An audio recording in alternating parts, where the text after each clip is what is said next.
Hi, welcome to JadeKind Gaming. My name is Adam, and today I'm going to be doing an unboxing of the Pathfinder Flip Tiles Urban Starter Set by Paizo.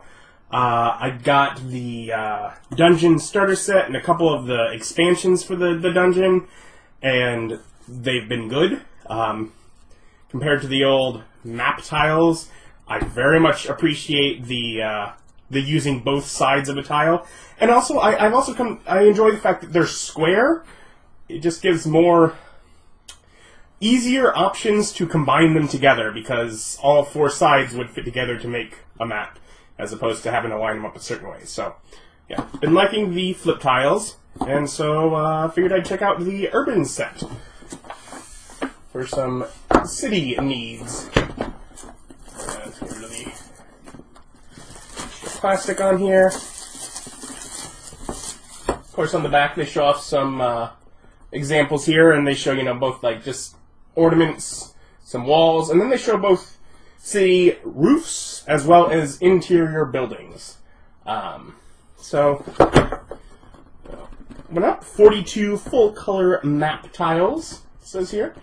Wet, dry, and permanent markers erase from the tiles. Whichever you look into it, the permanent markers erase when you use dry erase on top of them, and then you can wipe away after that. I do not. I'd rather not risk it. So I just use that. Like the starter set for the city, there are these just sort of blank, unlabeled things with the tabs. The tiles themselves are not quite as tall as the box, so these tabs allow you to organize them however works best for you, whether you just do it by the set or if you have something, whatever, more interesting in mind. Yeah, let's start taking a look here. Okay, so just roofs and a pathway. I was hoping for this, and I hope this continues. And the back of it is the exact same, except the interiors of the buildings. Again, same thing, same exterior, but the interiors are different on these buildings. Oh, I am so happy if this is really what they did. I was hoping, yes. So this one, if I flip it, yes. Okay. I am so happy. At no point did I see them actually say it, but it looks like, thus far, everyone that has roofs, if I flip it over, it's going to be the interiors to buildings for those same roofs, which means you could lay out your city seeing the roofs, and then as a player says, I try and enter this building, that's when you flip it over, and yeah, they're seeing a couple extra buildings, but essentially, that's how they get an idea of what's inside the buildings.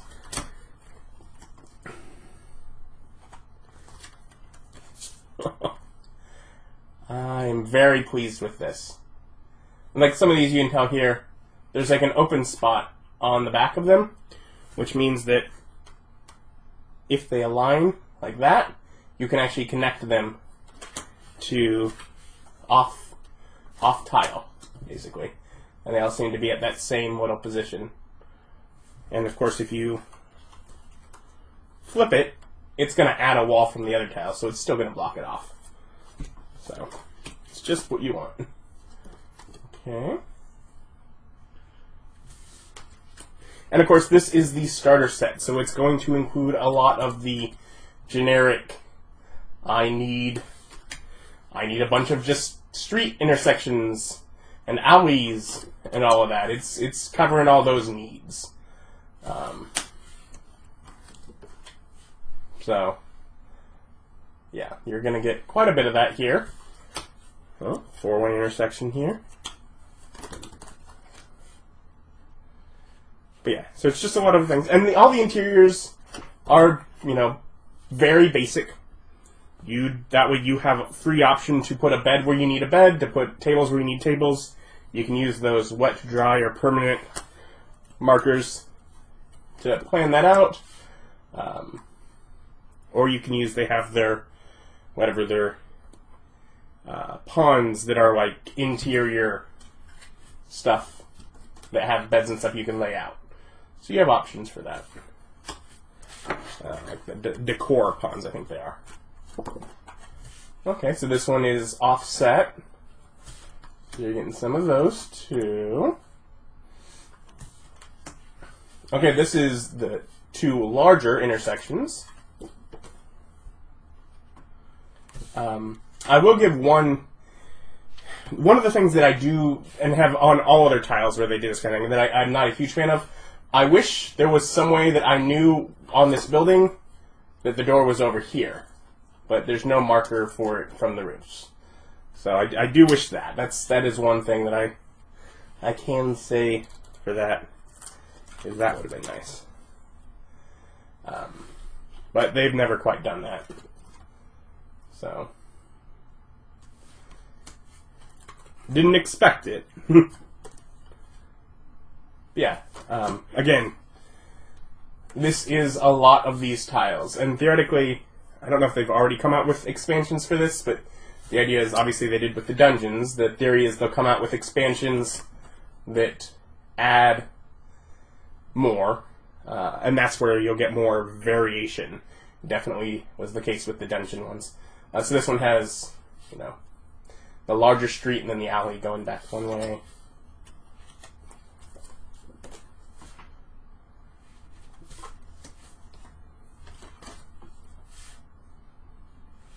Yeah, so you're getting a whole lot of basically duplication here, and they're all have some level of variety, whether it's, you know, just different colors on the roofs.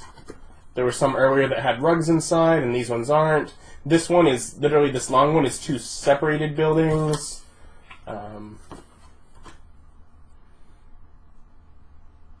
Yeah, so there's, you know, this one has a little drain right there. That is one thing I'll note. The drain went away when I flipped it. Well, they've done better than I'd expected as is, so I'm still pleased. Okay, and now we're getting to something here in these last ones that are a little different. This is building in the center. We got that there. Again, different interior. One more. Exact same interior. Alright, so here we have a fountain. We got a fountain, sort of a town square around it. And on the other side is a statue of horseback. Guy on horseback. It's got like a little decor, like there's maybe like a little plaque here saying who this statue is honoring or whatever. And then you have another exact same one, but I could definitely see a situation where you might make your town square out of these two statues facing each other or something. So that makes sense. And then another fountain. Again, could be something that you could utilize elsewhere. And then we get, yeah, it did say some with city wall. So then you have where a street ends here and the city wall. The other side is the interiors, again, with that wall. Same situation. Again. And then here is one with a city gate. Yeah. So then you just get the interiors here as the street exits the city. So that is a lot of very basic, you know, just making streets and alleys, you know, a few separated buildings and a few things to make kind of a basic city square. Definitely feels like, yeah, you will need to expand on this to have a whole lot of fun with it, but you could do that in more than one way. There's obviously the flip mats, and some of those have the city theme that has the same style roofs the same style streets, and you can just basically have one of those be the inside, and then these are how you expand out from those. Alternatively, of course, they will have more expansions to the actual flip tiles for this urban environment, and those would let you give more variety as well. And I now want more of those, so at some point I may be bringing those, showing those off as well if I manage to pick them up. But yeah, in general, very much your bread and butter, just building a massive sort of city environment. Utilizing Pathfinder flip tiles. I'll link below where you can pick them up online. Of course, you can always find them at your friendly local gaming store. Thanks for watching. Like, comment, subscribe, all that YouTube stuff, and have a good day. Bye.